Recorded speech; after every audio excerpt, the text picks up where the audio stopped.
He always believed in simple things: honesty, trust, reciprocity. But one seemingly insignificant detail, a charge on a bank statement, marked the beginning of the end.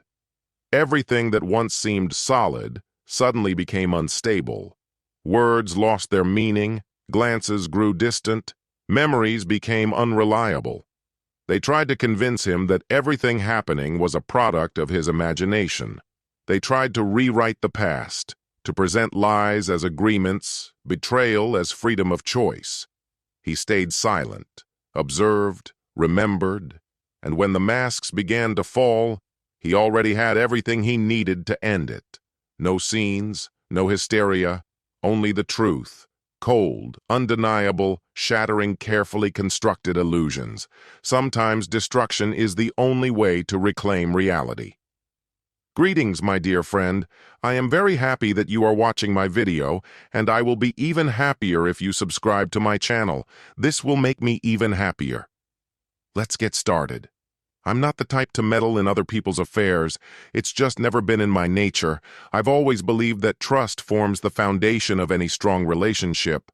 That's the principle I held on to when Ivy and I first decided to move in together, and chose to share a credit card for mutual expenses. Groceries, dinners, household needs. Simple, sensible. But something about Tuesday night started to gnaw at me. Everything had unfolded routinely. I was reviewing our monthly spending, a habit I had never let slip. By trade, I'm a software developer for a logistics company, and old habits die hard. I need to know where every cent goes, the same way I insist on writing precise, streamlined code. Ivy, in contrast, works in marketing for a beauty brand.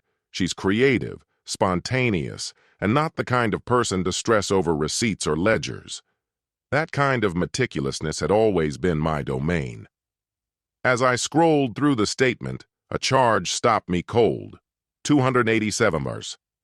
Mario's, a high-end steakhouse where you celebrate promotions or anniversaries, dated Tuesday night. My eyebrows knitted together. I clicked to open the details, half expecting to find some fraudulent activity. We had once talked about setting up two-factor authentication, but had never actually followed through. The full receipt loaded on the screen. 2 main courses, 2 cocktails, a bottle of Cabernet Sauvignon, and a molten chocolate cake for dessert. Clear as day, the dinner began at 8:14 p.m. and wrapped up at 11:05 p.m. This wasn't a business dinner.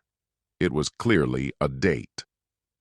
I stared at the screen, feeling that sickening lurch in my stomach, like the feeling when you miss a step in the dark.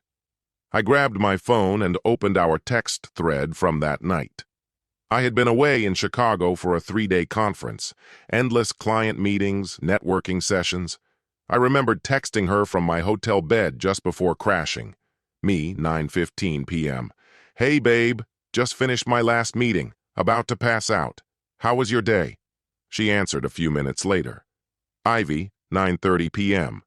Exhausted, heading to bed early. Too many meetings today. She even attached a selfie, her curled up in the lavender pajamas I had given her for Christmas, the ones sprinkled with tiny stars. She was snuggled up against the headboard, a blanket drawn up to her chest, wearing a soft, sleepy smile. The bedside lamp glowed warmly behind her, giving the picture a cozy, lived-in feel. I had smiled when I saw it, replying at 9:33 p.m. Sleep tight, beautiful, miss you tons. But staring at it now, that warmth was quickly replaced by a creeping chill. She claimed she was getting ready for bed at 9:30 p.m. Yet the receipt showed the meal didn't end until after 11. I just sat there, stunned, my thumb hovering over the image. I zoomed in. Small details began to unravel. The angle of the photo felt oddly stiff, unlike her usual candid shots. Her makeup appeared fresh, too pristine for someone supposedly winding down for sleep. And then, faintly, I caught a reflection along the edge of the frame. Was it a mirror? Glass?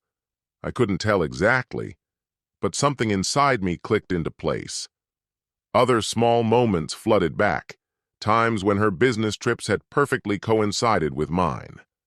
The lingerie receipt I stumbled upon months ago for something I never actually saw her wear. Her sudden insistence on changing her phone password, supposedly because of new work security protocols. I'm not someone who rushes into accusations. I've always avoided drama wherever possible. So instead of confronting her, I chose a quieter approach. I observed. I kept my notes, like a silent background program running behind the scenes. Gradually, patterns emerged. She took her phone with her everywhere, even for quick trips to the bathroom. If I casually mentioned mutual friends like Tasha or Henry, she'd become guarded, her answers vague and rushed. Oh, haven't heard from them in a while. Our once shared Google Calendar?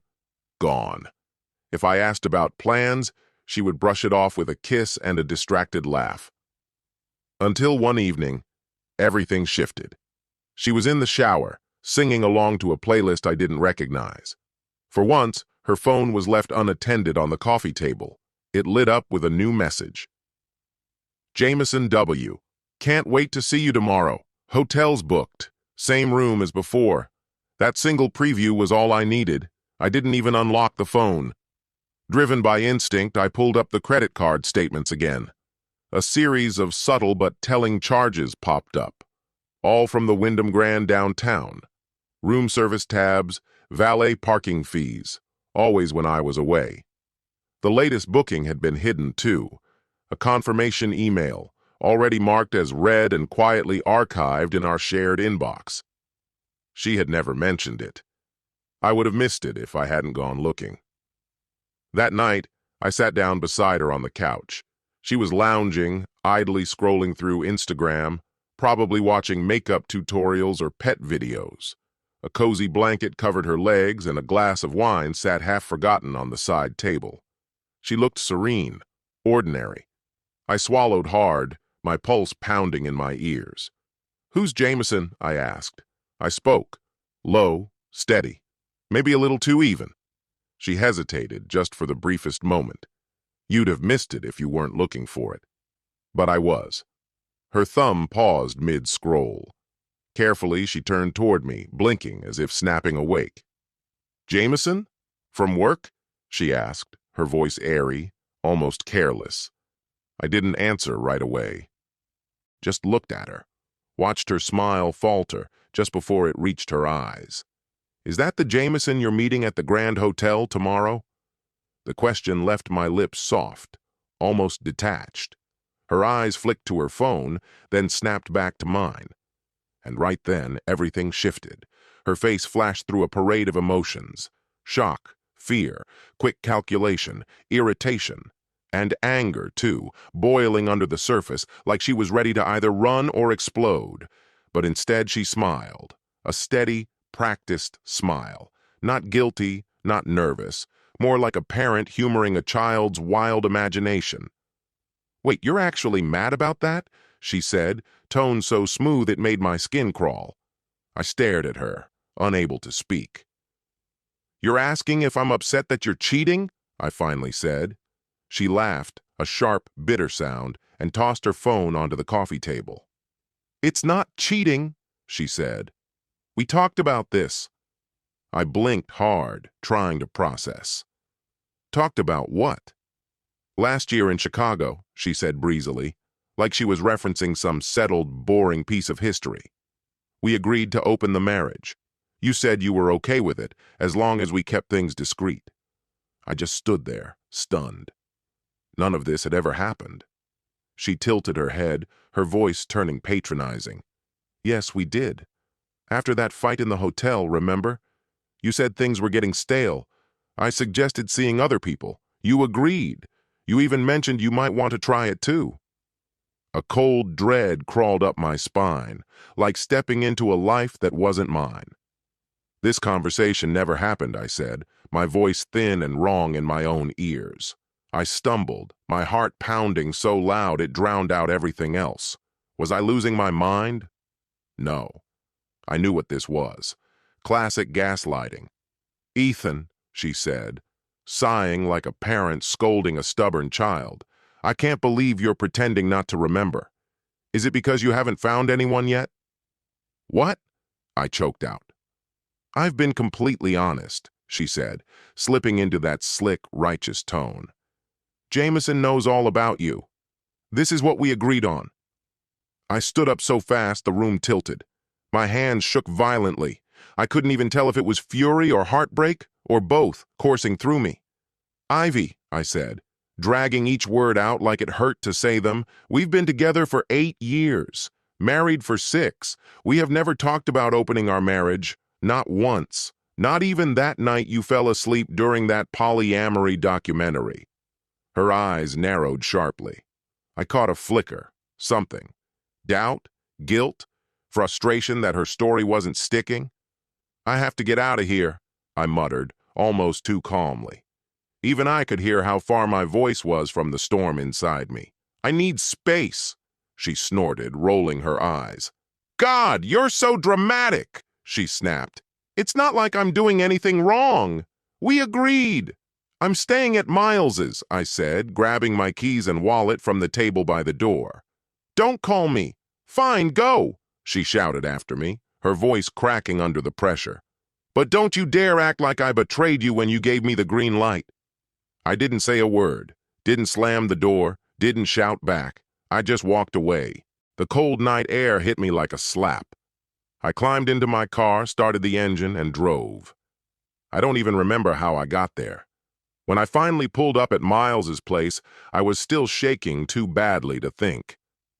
I slammed the door behind me, standing there, fists clenched, heart pounding like a war drum. Miles's eyes went wide. "Dude, are you okay?" I shook my head stiffly, jaw locked so tight I couldn't form a single word. He didn't push, just motioned silently toward the couch. "Take a seat," he said, grabbing a beer from the fridge. He passed me a cold bottle, sank into the chair opposite mine, and waited without saying a word. It took me a moment, but eventually I blurted, "She claims we agreed to have an open marriage." "Wait, what?"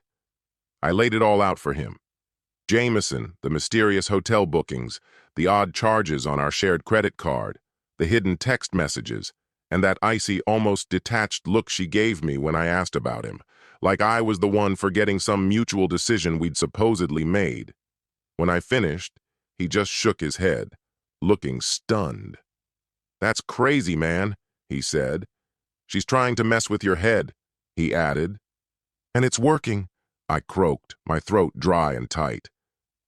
For a moment, I actually thought maybe I had forgotten. Like, was there ever a conversation where we agreed to this? Miles leaned in, his expression dead serious. "Dude, I've known you basically forever. You tell me everything. You never even hinted at wanting something like that. Not once." "I know," I whispered, taking a heavy swig of the beer. But the way she said it, it sounded so real. She had specifics. A time, a place, Chicago, last year, drinks in a hotel room. "That's straight up gaslighting," Miles said darkly, "like advanced level manipulation." That night I crashed on his couch. The idea of lying in the bed Ivy and I used to share, the one she might have shared with someone else, made my stomach turn. My phone buzzed non-stop through the night. Message after message lit up my screen. "You're overreacting. Let's talk when you're calm. You agreed to this, Ethan. This isn't cheating. It's growth. I love you. Please don't throw everything away because you're scared." I muted my notifications, turned the phone face down, and tried to sleep. Sleep didn't really come. By morning, it wasn't just her. Friends, family, even people I hadn't heard from in years started reaching out. As I cradled the mug of scalding coffee Miles handed me, my sister Jen called. "Ethan?" she said immediately, her voice tight with concern. "What's going on?" "Ivy called me last night crying.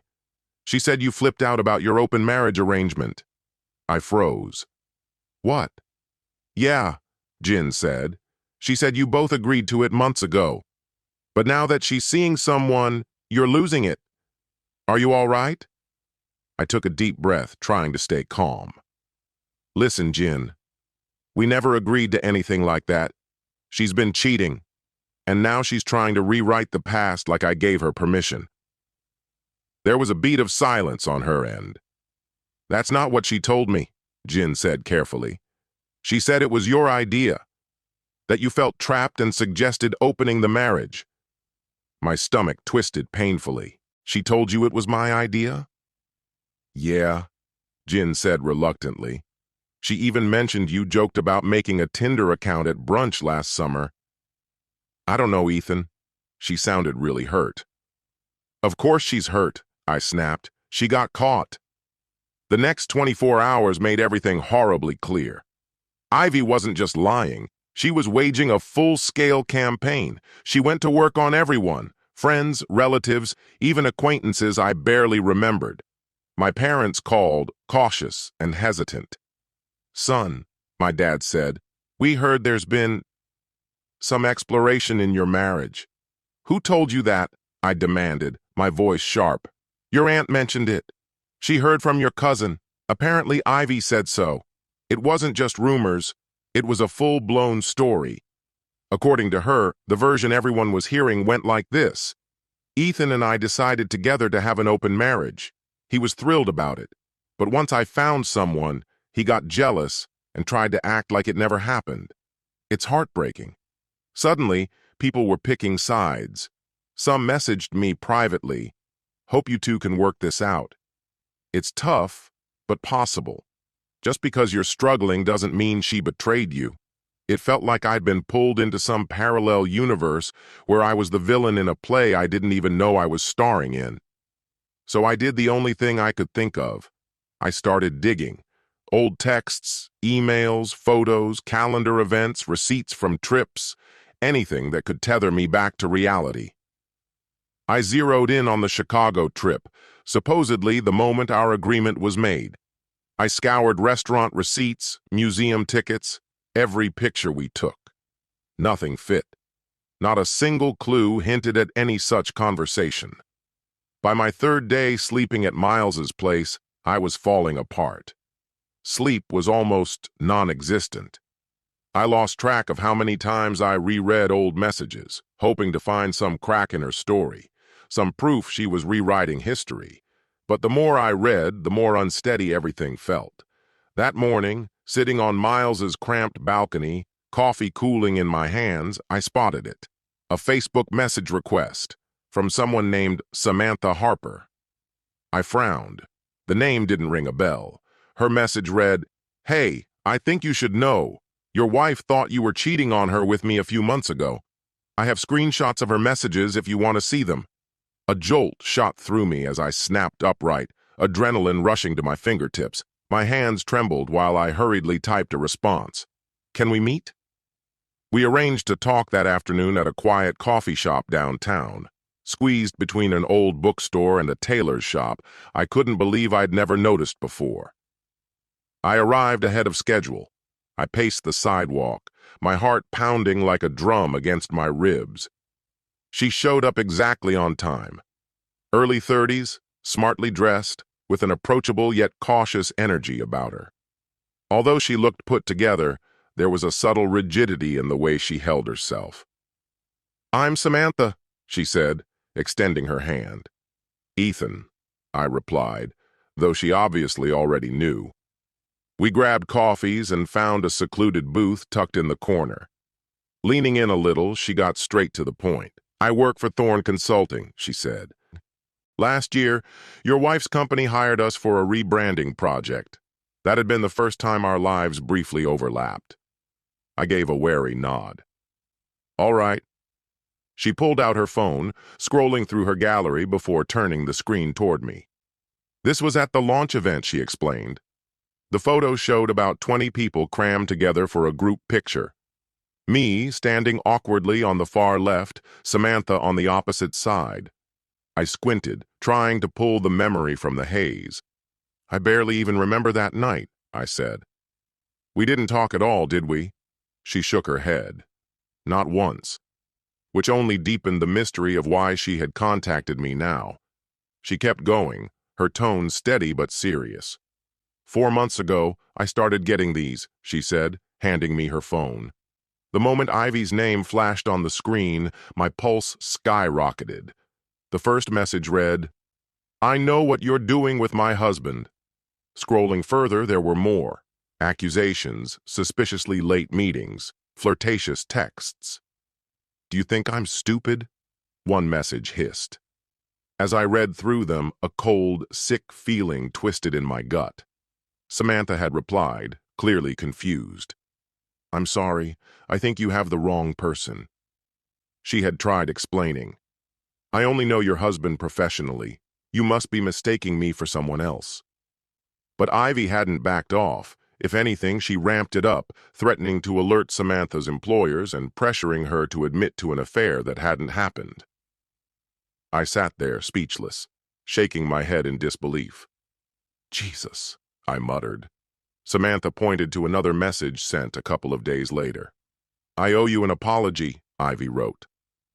"I misread some texts on Ethan's phone and jumped to conclusions. I'm so sorry. Please ignore everything I said." I stared at it, my throat tight. "Do you know what triggered all this?" I asked. She nodded thoughtfully. Looking at the timing, probably the Johnson account. We were emailing back and forth, and someone suggested meeting up for coffee to finalize the proposal. You replied, "Sounds good, let's do it." And she must have seen that message and misunderstood, Samantha added. There were 3 other people copied on that thread. You're telling me she saw a group email and spun all of this from that? My head was spinning. "I checked with the others," Samantha said. "None of them got any messages, only me." I slumped into my seat, feeling like the floor was tilting beneath me. "Why are you telling me this now?" Samantha hesitated, glancing down at her coffee. "Word travels fast in our circles," she said softly. "And honestly, what people were saying about you didn't match what I saw. It didn't feel right to stay silent." I let out a slow breath, a strange mix of gratitude and disbelief settling over me. "Thank you. Really? Would you mind sending me copies of those screenshots?" Of course. We gathered our things and moved toward the door, but just before we stepped outside, she stopped. "There's something else," she said, her voice careful. "Before the text started, she called me." I turned to look at her. "She called you?" Samantha nodded. "She was screaming at me. I recorded it. I was scared she might try to get me fired." My chest tightened. "Do you still have it?" She nodded again, opened her phone, and scrolled through her files before tapping one. She hit play. I braced myself. Ivy's voice exploded from the speaker, fierce, crackling with fury. "I know you're sleeping with my husband," she accused. The words hit me like a punch to the gut. "How long has it been going on?" She didn't stop. "You're destroying a marriage. Did Ethan tell you we're having problems? That I don't understand him? That he needs someone else?" Samantha's voice responded calmly, doing her best to diffuse the situation. "I think you're mistaken. I only know your husband from work." Ivy cut her off, dripping venom. "Don't lie to me. He's been distant, always glued to his phone, always late. I'm not stupid, and your name keeps coming up." Through it all, Samantha stayed level, refusing to escalate even as Ivy's rage poured from the recording. "I have nothing going on with your husband. We've hardly even spoken. Feel free to dig through my call history, check my appointments, whatever you need."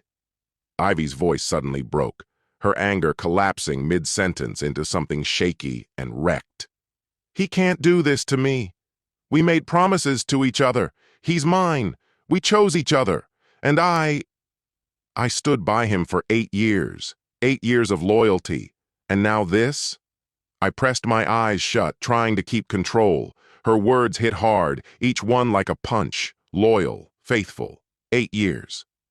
The message couldn't have been any clearer. There was no open marriage, no secret understanding, just her plain, brutal honesty, admitted months ago. I glanced over at Samantha. "Can you send that to me?" Samantha gave a short nod. "Already did. Plus all the screenshots." She gave me a tight-lipped smile. Good luck, Ethan. I thanked her and we split up outside the cafe. I headed directly to my attorney's office, the recording looping endlessly in my mind the whole way there. When I barged in, he looked up, startled. "You look like you just saw a ghost." "I've got something even better," I said, pushing my phone across his desk. He plugged in his headphones and listened closely. When he finally pulled them out, he was smiling for the first time since we met. "This," he said, tapping the screen, "completely destroys her story. She openly says you two were supposed to be exclusive, and she's heartbroken even thinking about you being unfaithful. Plus, look at the date, 3 months ago." He shook his head, a hint of admiration in his eyes. "That's long after her so-called Chicago agreement she's been bragging about. There was no way she could spin this." Armed with the audio and screenshots, I filed for divorce the next morning, citing adultery. The papers were served later that same day. Minutes after, my phone started buzzing. I stared at the screen before finally picking up. I was more than ready. Ivy's voice exploded through the line, frantic and desperate. "Seriously, Ethan? Divorce? Over a simple misunderstanding about our agreement?" I let out a cold, humorless laugh. "What agreement, Ivy?" My voice was like steel. "The imaginary one you came up with after getting caught. Or are you talking about the agreement where we were supposed to be exclusive? The one you screamed about to Samantha Harper 3 months ago when you accused her of sleeping with me?" The line went dead silent. Heavy, stifling silence. I didn't let up. "Yeah, I've got that whole conversation on tape, plus the screenshots of you apologizing afterward." I let the weight of it hang between us. Crazy, isn't it? How furious you were about me cheating if we supposedly had some open arrangement. Instantly her tone shifted, defensive, panicked. "You set me up. Those recordings are fake. It's not real." "Tell it to the judge," I shot back, my voice sharp, "and to everyone else you lied to." Without waiting for her response, I hung up. Immediately, I forwarded all the evidence to my sister. She texted back within minutes. "Ethan, oh my God. I'm so sorry I ever doubted you." Every word radiated shock. She sounded so believable. I had no clue. Then the flood began. One after another, the messages and calls came pouring in. "Josh, man, I feel like such a fool. She had the whole thing mapped out perfectly." "Mira, you don't deserve this. I believe you, completely." Even my mother called, her voice thick and trembling. "Sweetheart, I'm sorry. I should have just asked you directly. She got to us first. She had built the perfect lie. But for me, this wasn't about revenge. It was about pulling the mask off and showing everyone how easy it is for a lie to grow when it's dressed up the right way." Ivy's fantasy didn't survive long. Once the evidence spread, she panicked. First, she insisted she had misunderstood, that we had somehow miscommunicated about being open. When that fell apart, she pivoted again, claiming she had only accused Samantha to test me, to see if I would stay loyal. But when I refused to say anything, letting the silence drag out, she finally cracked. She confessed in writing. There had been no open marriage, no Chicago deal, no mutual decision, just a coward's lie, made up to hide her own betrayal. I handed the written confession over to my lawyer. He smiled wider than I'd ever seen. 4 months later, the divorce was finalized. Ivy didn't even try to fight it. She couldn't. The evidence was irrefutable. Her voice, the timestamps, the damning screenshots. There were no more moves left to make. She finalized the paperwork, packed up her life, and moved across the country.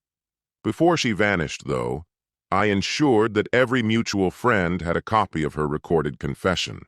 Some friends insisted she was just looking for a fresh start, eager to escape the whispers. Whispers.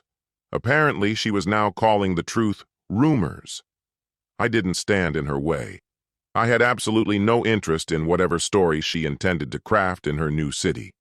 The year after she left was dedicated to rebuilding myself, quietly, without fanfare. I found a small place of my own. It wasn't glamorous, but it was mine. Clean walls, no history of screaming arguments or gut-wrenching betrayals, just peace and space to breathe. I slowly started reconnecting with old friends, many of whom had drifted away during the storm of lies Ivy had unleashed early on. Bit by bit, they came back. Over beers, over dinners, over those tentative conversations that almost always started the same way. Hey, I owe you an apology. I forgave them. They'd been fooled, just like I had.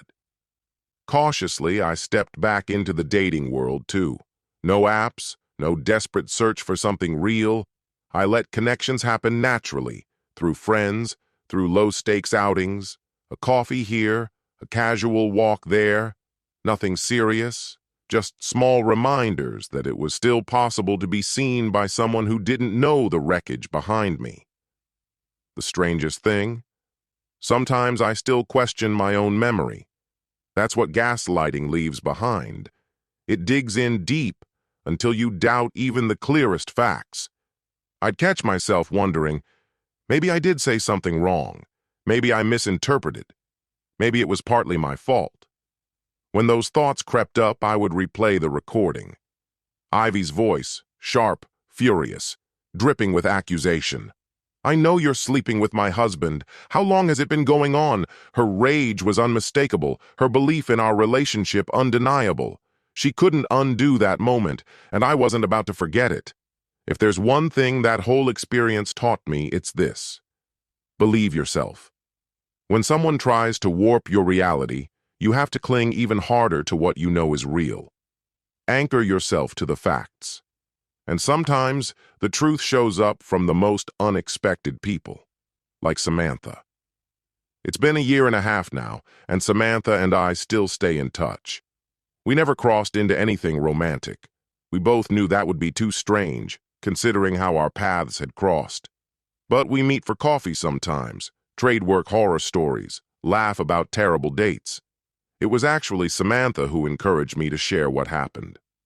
Over cappuccinos one afternoon, she said, "You'd be surprised how many people don't even realize they're being gaslit. If telling your story helps even one person wake up, it's worth it." She was absolutely right. As for Ivy? From what little I hear, she's still living on the other side of the country. A mutual contact bumped into her at a networking event recently. Apparently, she's with someone new. And, true to form, she's telling a different story about our breakup, something about growing apart and different goals. I almost feel bad for the guy. Almost. I sent him the truth anonymously. Consider it a small act of kindness. Oh, and I can't leave out my family. They were my anchor through it all, especially my sister, Jin. Jin had been one of the first people Ivy lied to, and yes, she initially believed her. That betrayal stung. But when the evidence, the recording, the messages came to light, Jin immediately switched sides. Since then, she's made it her personal mission to look out for me. "You're not getting blindsided again," she said once, arms crossed, radiating full-on detective energy. Now she vets anyone I date like she's applying for a job with the FBI. Every time she insists, "I'm just making sure they're not lunatics, okay?" With that classic mix of big sister protectiveness and sass. It's mortifying sometimes, but honestly, it's also pretty touching. As for me, I'm more cautious with my heart now, but not bitter. I don't expect betrayal around every corner. I just pay closer attention to actions, to inconsistencies, to how someone's presence feels when there's nothing being said. I trust my instincts now. I speak up early. I don't swallow red flags and tell myself they're just pink anymore. When something feels wrong, I bring it up. Right now, I'm seeing someone new. We're moving slowly, taking our time. She knows everything, every messy, uncomfortable detail. I told her early on, not looking for sympathy, just wanting to be real. And the way she listened, truly listened, without flinching or judging, it meant more than I can even explain. Afterwards, she said, "I really respect how upfront you are. It's rare, and honestly refreshing. The best part? She's never once treated me like I'm damaged because of my past. Just human. And the recording? I deleted it 6 months ago. Not as a victory dance, not out of anger. Simply because I didn't need it anymore. Not as evidence, not as a keepsake, not to chase after any kind of validation. Yet somehow, nearly everyone I know seems to have held on to a copy. I have no need for it. I carry the reality of what happened within me. And that's enough. Every now and then, someone will wonder aloud if I ever regret not seeing Ivy's true self before we exchanged vows. Would I change everything if given the opportunity? But honestly, I don't think she was always that way. I think it was a gradual process, a slow unraveling, made up of small choices, each one justified at the moment. A bit of manipulation here, a moment of willful ignorance there. It wasn't sudden. It accumulated quietly until it was undeniable. That creeping transformation frightens me more than anything else. That someone you love, someone you believe you know better than anyone, can quietly evolve into someone unrecognizable. Yet oddly, that's also what gives me hope. Because if people can break down little by little, maybe they can rebuild themselves in just the same way.